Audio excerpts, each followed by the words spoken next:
Hello po sa inyong lahat. Isang magandang umaga po sa inyong lahat. Ngayon po ay City ng Hulyo 2026 anyo at ang oras po ngayon dito sa Los Angeles, California ay alas 6:16 ng umaga. Araw po ngayon ng Martes at nais ko po mag-vlog mga kababayan, mga minamahal, patungkol po dito sa sinabi ni Robin Hood Padilla na siya ay graduate sa University of Prison. Ayan po ay ang masasabi ko dyan ay nagsasayang lang tayo ng oras dyan. Opo. Walang kakwinta-kwinta. Pero ang title ko po ngayon ay Robin Hood Padilla, pinagmamalaki ang dapat sa kanya ay kahihiyan. Yan po ang title ko. Yung kahihiyan na dapat ay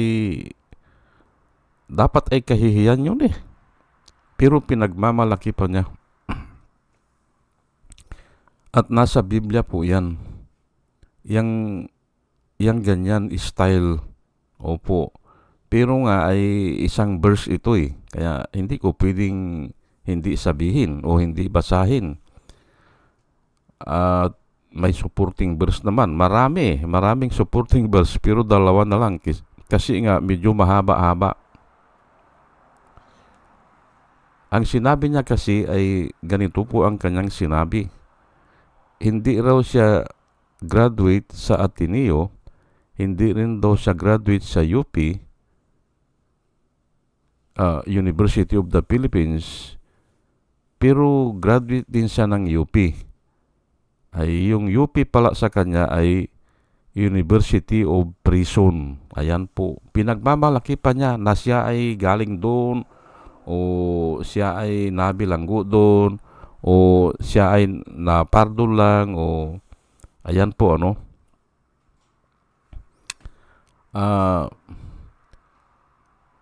pero ano ba ang pumapasok sa kanyang isipan ay hindi natin alam kasi nga hindi tayo Diyos para sabihin na kung ano talaga ang eksakto na gusto niyang sabihin.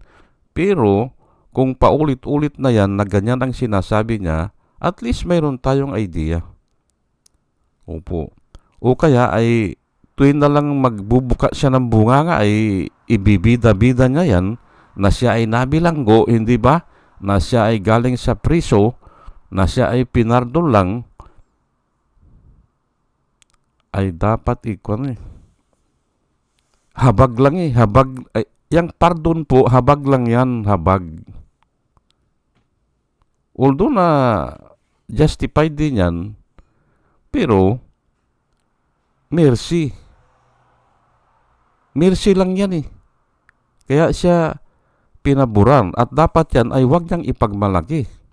Kasi sentensyado siya eh. Nahuli po yan eh sa Pampanga, sa Angeles City, Pampanga. Nakabundol po yan ng magbabalot. Balot bindor, nabundol niya.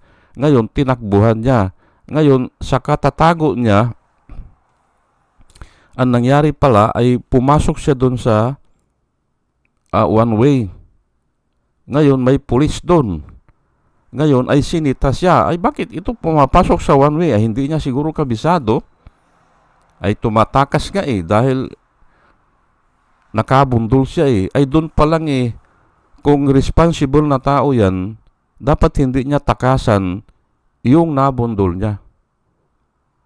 At binayaran niya o ipa-hospital niya kung nasaktan. Opo. Dapat ganun. Tapos sasabihin niya, responsible siya, law-abiding citizen siya. Hindi po. Tinakbuhan niya eh. At doon siya nahuli. Nung sinita siya ng pulis, bakit siguro nag-counterflow yan.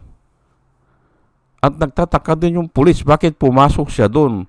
Ngayon, nung sinita niya at pinabuksan yung hood, ay nakita yung mga matataas na kalibre na baril. Ayun na, hinuli na siya. Hindi ba? At wala pala mga lisensya. Iyon po ang kaso niya. Ngayon ay mayroon siyang clemency kay Ramos. Binigyan siya. At fully pardon naman siya ni Duterte. Ayan po ang istorya dyan. Fully pardon o absolute pardon. Pero nga ay ako ay dapat ipag-aralan po ng mga mambabatas yan.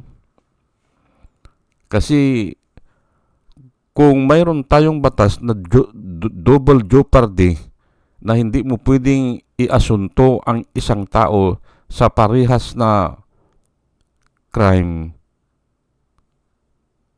yun nga, yung double jeopardy, ay bakit dalawa na itong pardon na nakuha niya, hindi ba? O dapat pag-aralan yan. Yang ganyan, ano? Lalong na yan, yung baril yan nagdala ng baril Mabuti sana kung ang pinaglalaban niya ay yung karapatang pantao o mayroon siyang advocacy na yung prinsipyo niya. Baka pwede pa yun na ipardon talaga. Pero ganyan ay baril po yan O dapat kung ipardon man yan, dapat ay may kaakibat na magre-report siya buwan-buwan sa krami o kung saan siya nakatira doon sa pulis, kung saan siya nananahan at pipirma siya. Ganun po ang alam ko sa mga yung executive clemency, pinapapunta sa munisipyo o doon sa chief of police at pipirma na nangangahulugan na hindi ka nagtatago o naandun ka o ganun po yan. Pero nga ay wala tayong magagawa dyan ay pinaburan siya Pero ang nangyari dyan, pinaburan siya para gawin siyang alipin, hindi ba? Gawin siyang alipin ni Duterte. Kaya nga ang sabi niya, kahit na sunugin man siya, ay mangangamoy Duterte pa rin siya. Ay bahala siya dyan. Pero ako, alam ko po, idle word yan, mayroon siyang pagbabayaran dyan. Opo, hindi lang natin alam ano ang future niyan, pero yung sinabi niya na kahit na sunugin siya, ay galit na nga mga tao po Dahil pinapasahod nyo yung ganyan, hindi ba? O pinapasahod natin yung ganyan, hindi ba? O, walang alam. Ay simple, anong ang nakasulat po sa Biblia, you cannot give what you do not have. Anong ibibigay niyan anong ibibigay na kabutihan niyan sa bansa? Wala. You cannot give, you do not have. Yun kung wala ka, at kung ano ang mayroon ka, yun ang sasabihin niya, ay ano ang mayroon siya, ayun, nakulong siya. Kaya yun ang sinasabi niya, yun ang pinagmamalaki niya. At nasa Biblia po yan. At ito nga, babasahin ko sa Philippians 3:19, isang verse lang ito, pero epektibo po ito. Ang daming masasakop nito. Opo. Their destiny is destruction, their God is their stomach, and their glory is in their shame. Their mind is set on earthly things. Yan po nakasulat. Ngayon ay ito, ibang version ito New International Version ito Pero mas kabisado ko po yung Gideon. Ganito po ang nakasulat sa Gideon siguro, Their destiny is destruction, their God is their belly. Belly, yung stomach din yan Their God is their belly. And their glory is their shame. Dito kasi, their glory is in their shame. O dun sa Gideon, their glory is their shame. Kung ano yung kahihiyan na dapat sila ay sa kanila ay kahihiyan, yung pa nila ang kanilang pinagmamalaki o yung pa ang minamagnify nila. Pinagmamalaki nga na nabilanggo siya. Ay samantalang yung mga nakita ko na nabilanggo, halos lahat nahihiya sila. Pati nga mga anak Mga anak o yung asawa. Nabilanggo yung asawa niya ay namatay na rin yung asawa. Nauna pang namatay dun sa nabilanggo kasi nga ay pinoblema na niya Pero dito si Robin Hood Padilla ay pinagmamalaki pa niya na siya ay nabilanggo. Sabagay hindi na natin maalis yan kasi nakakuha siya ng favor o nakakuha siya ng habag at 2 presidente pa. Ay siguro ay artista nga siguro Pero may kalalagyan yan. Okay, isa-isahin po natin Their destiny is destruction. Ay sino pa ang sinasabihan nito? Ayan nga, kung ikaw ay nag-glory sa iyong kahihiyan, ay your destiny is destruction. At ito po ay Biblia po ito Hindi mo pwedeng sabihin ay hindi totoo yan. Totoo po ito. Their destiny is destruction. Their God is their belly. Ang ginudiyos nila ay ang kanilang tiyan. Yan po ay parati po nating naririnig yan na ang Diyos nila ay ang kanilang mga tiyan. Ay bakit naman ganyan yan? Ay doon po nanggaling yan sa kwan isinumpa po yung ahas. In your belly, you should go. Ang sabi ng Diyos doon sa ahas na nanloko kay Ibat Adan, niloko nila si Ibat Adan nung aywan ko kung kung ahas ba yun o ano. Anghel na nahulog sa lupa siguro yun. Ay because you have done this, sabi ng Panginoon because you have done this, hindi na po pinagpaliwanag Sentensya agad. Kasi nga evil yun And because you have done this, in your belly you should go. Gagapang ka na ang gagamitin mo sa paglakad ay ang iyong tiyan. Yun po, isinumpa po Ngayon ay naipamana po yan sa tao. Kaya yung tao na walang Diyos o ang ginidiyos nila ay ang kanilang tiyan, ay ganyan nga nangyayari, nagnanakaw, hindi ba? Pumapatay ng tao o patuloy sa pangangalo niya. Ganyan po Kasi nga, ang ginudiyos nila ay ang kanilang mga tiyan na isinumpa po yan. Galing po sa sumpa yan. Para maintindihan po natin. Hindi ba? Ang akala kasi ng tao ay magaling siya. Ang akala ng tao matuwid siya. Akala lang po yun. Ang akala ng tao ay siya lang ang pinakamagaling. Hindi niya alam ay yung nga, their belly is their God is their belly. Yun nga, hindi ba? Ang nilalakad nila ay ang kanilang mga tiyan, hindi ba? Kung may nakita kang kaibigan at bumaba ng bahay at nakadisinti, hindi ba? Nakadisinti, ang tatanungin natin ay saan ba ang lakad natin? Kaibigan, saan ba ang lakad natin? Ayan nga, ay their God is their belly. Ayan ang nilalakad nila, yung tiyan nila. Hindi ba? Lakad, hindi ba? Ano ba ang palatuntunan natin? Saan ba tayo pupunta? O ano ba ang aasikasuhin natin ngayong araw?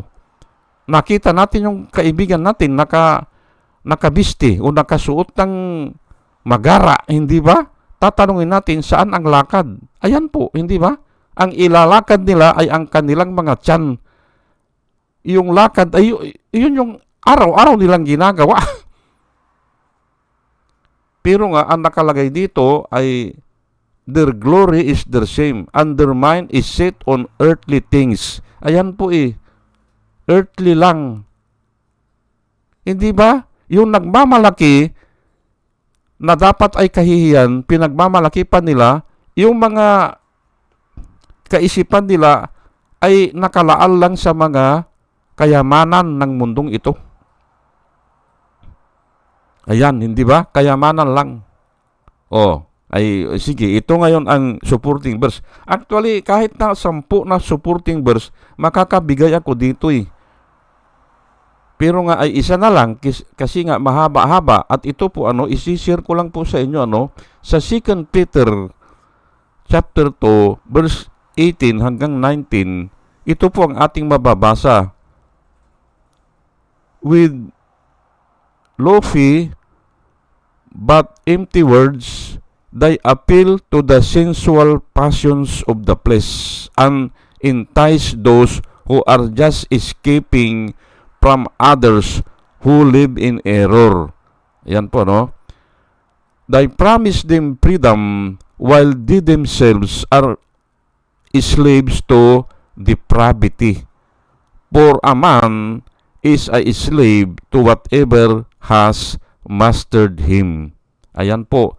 Napakaganda po ng verse na ito. At dito natin magkakaroon tayo ng wisdom na ito mga tao na ito, these lofty but empty words, nagsasalita ng mga walang kwenta hindi ba? Bakit ang laki ng budget dyan sa dyan sa Senado, dapat hindi pinapayagan yung mga ganyan mga walang kwentang salita Kasi nga, mahal ang oras dyan. Yung aircon, yung ilaw, yung mga pagkain dyan, hindi ba? Tubig, hindi ba? Ay ang laki po na nagagastos dyan. Pero sa walang kwentang salita, empty words nga lofty means parang mga alanganin yan At saka empty word. Wala lang, sinasabi lang, hindi ba? Lofty, hindi ba? They appeal to the sensual passions of the flesh. Gusto nilang ipakita na sila ay magaling, sila ay matalino, sila ay mayaman o makapangyarihan and entice those who are just escaping from others who live in error. Kasi nga tayo ay lahat ay nagkasala nga minsan sa ating buhay ay tayo ay nabalaho o minsan sa ating buhay tayo ay nakagawa ng hindi maganda. At yung iba gusto maka-escape dyan o makaligtas sa clutch ng kasalanan gusto nilang makaalis doon sa pagkakasala.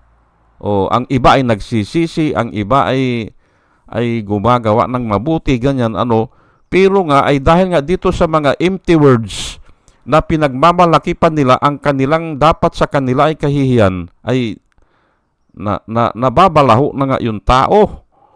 Kaya nga dapat hindi pakinggan yan o hindi i-allow yan na ganyan, lalo na dyan sa Senado. Bakit pa ulit-ulit yung sinasabi na ganyan, hindi ba? Na siya ay nabilanggo, na siya ay nagtapos sa University of Prison. Ay kalukuhan lang yan, hindi ba? At sinabi ko na nga sa inyo, ito sa totoong buhay po ito yung nabilanggo, kasi nagnakaw ng kalabaw Nagnakaw, ay nabilanggo, iniwan niya yung mga anak niya, bata pa yung mga anak niya.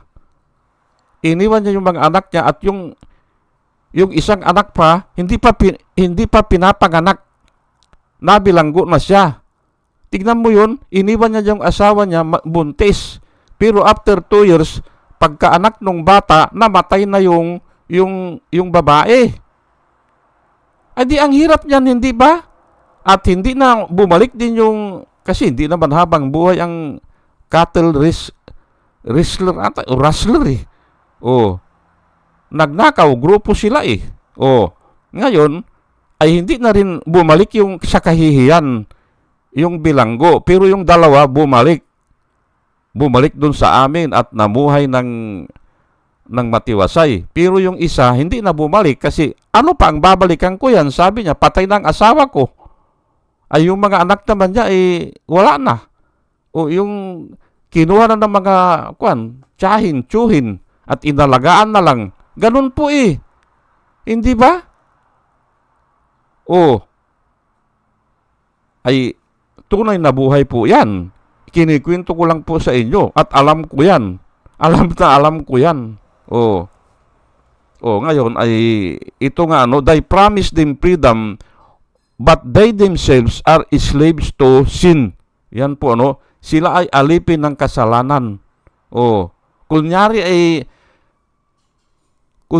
ito si Robin Hood Padilla ay nawala na yung kasalanan niya. Kunyari lang yun.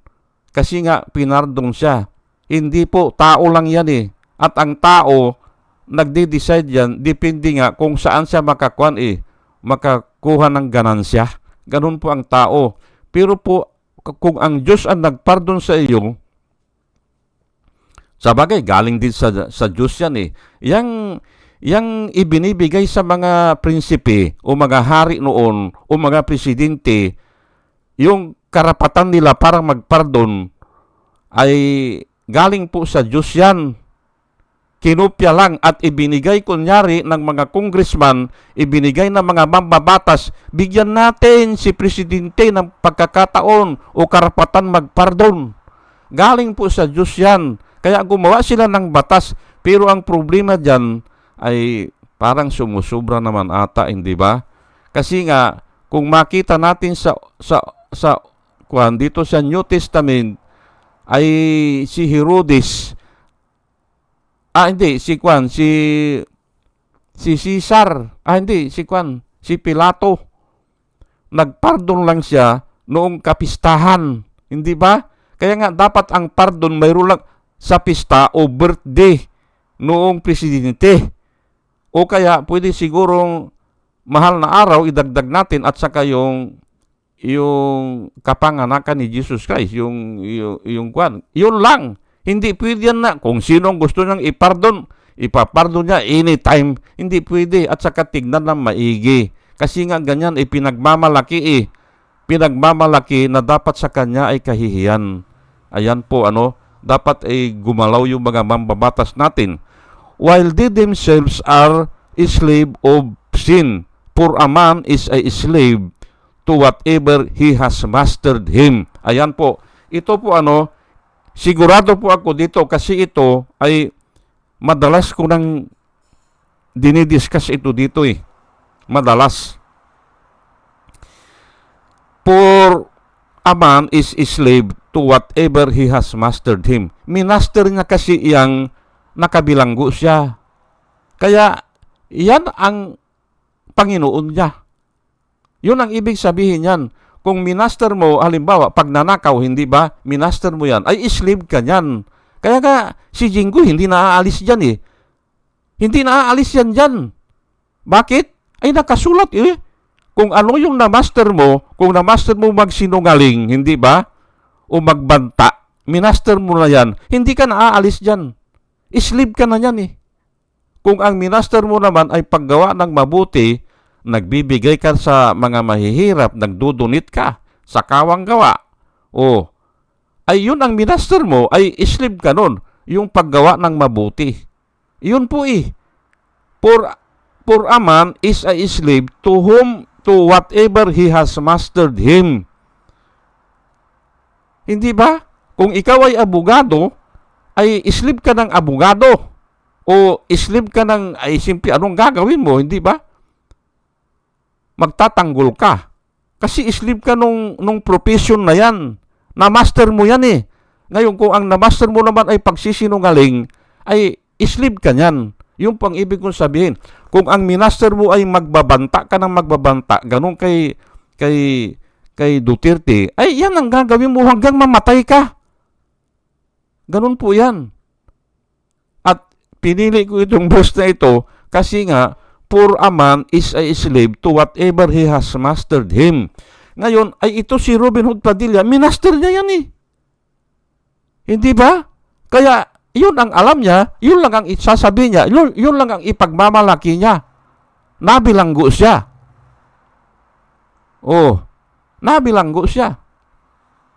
Yun lang, hindi ba? Master niya yan eh. Pero dapat yan, hindi niya ipagmalaki, kung hindi magpasalamat siya sa pagkakataon na ibinigay sa kanya. Kasi kung ipagmalaki niya yan, ay delikado po ang Pilipinas ay senador siya Hindi ba? At yun na nga sinasabi ko, ay wala namang kabutihan na maidudulot yan Nabilanggo ka tapos ipagmamalaki mo. Anong ibig sabihin yan? Mali yung judge na naghatol. Marami pong maraming ibig sabihin yan. Na siya ay magaling. Ay paanong magaling yan na magbabalot lang tinakbuhan niya? Hindi ba? Balot vendor. Ay dito po, mayroon dito na nag-aaral ng magmaneho ng owner type jeep Kinuha niya yung owner type, pulis yung may-ari, tatay niya yung may-ari Ay yung mag-ice cream, yung magsusurbitis, binangga niya Binayaran niya. Hindi ba? Pinuntahan ng pulis, sige kanya, bayaran ko na yung ice cream mo, pati yung nasira na yung parang tinutulak. Nawasak Ay ganun, ay hindi tinatakbuhan po. Nabangga niya yung ice cream, yung mag-ice cream, binayaran niya. Ayan, bakit niya hindi bayaran kung nabangga niyang magbabalot? Ayan po ang kaibahan, tinakbuhan niya At doon siya nahuli ng pulis.